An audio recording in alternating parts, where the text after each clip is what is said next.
ನಮಸ್ತೆ ಎಲ್ರಿಗೂ ಕಿಚನ್ ಕನ್ನಡತಿ ಯೂಟ್ಯೂಬ್ ಚಾನಲ್ಗೆ ಸ್ವಾಗತ.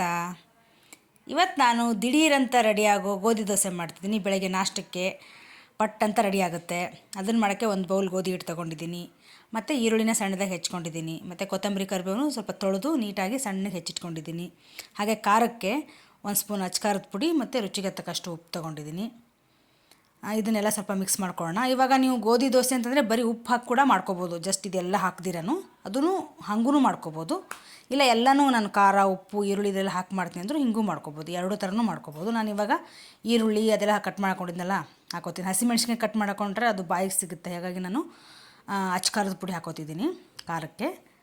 ನೀವು ಬೇಕಂದರೆ ಹಸಿಮೆಣ್ಸಿನ್ಕಾಯಿ ಪೇಸ್ಟು ಅಥವಾ ಹಸಿಮೆಣ್ಸಿನ್ಕಾಯಿ ಸಣ್ಣದಾಗಿ ಹೆಚ್ಚಿಬಿಟ್ಟು ಹಾಕೋಬೋದು.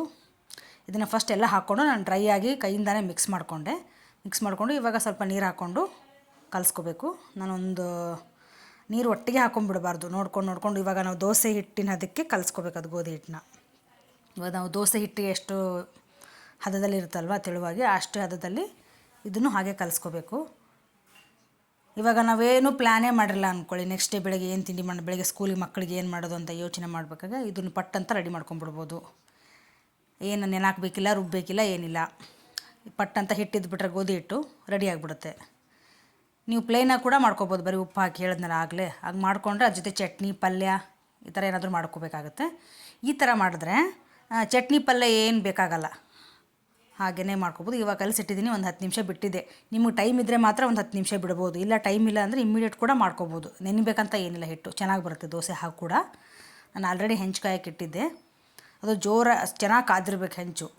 ಆದಮೇಲೆ ಒಂದು ಅರ್ಧ ಸ್ಪೂನ್ ಎಣ್ಣೆ ಹಾಕ್ಬಿಟ್ಟು ಸ್ವಲ್ಪ ನೀರು ಚಿಮ್ಕಿಸ್ದೆ. ನೋಡಿ, ಆ ನೀರು ಚಿಮ್ಕಿದ ತಕ್ಷಣ ಒಂದು ಸ್ವಲ್ಪ ನೀರು ಅಲ್ಲಿ ಉಳಿಲಿಲ್ಲ ಅಂದರೆ ಅಷ್ಟು ಚೆನ್ನಾಗಿ ಕಾದಿದೆ ಹೆಂಚು.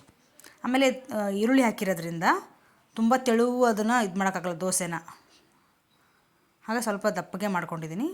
ಮಾಡಿ ಒಂದು 2 ನಿಮಿಷ ಬಿಟ್ಟು ಒಂದು ಸೈಡ್ ಚೆನ್ನಾಗಿ ಬೆಂದಮೇಲೆ ಸ್ವಲ್ಪ ಎಣ್ಣೆ ಹಾಕ್ಬಿಟ್ಟು ಇನ್ನೊಂದು ಸೈಡ್ ಬೇಯಿಸ್ಕೋಬೇಕು.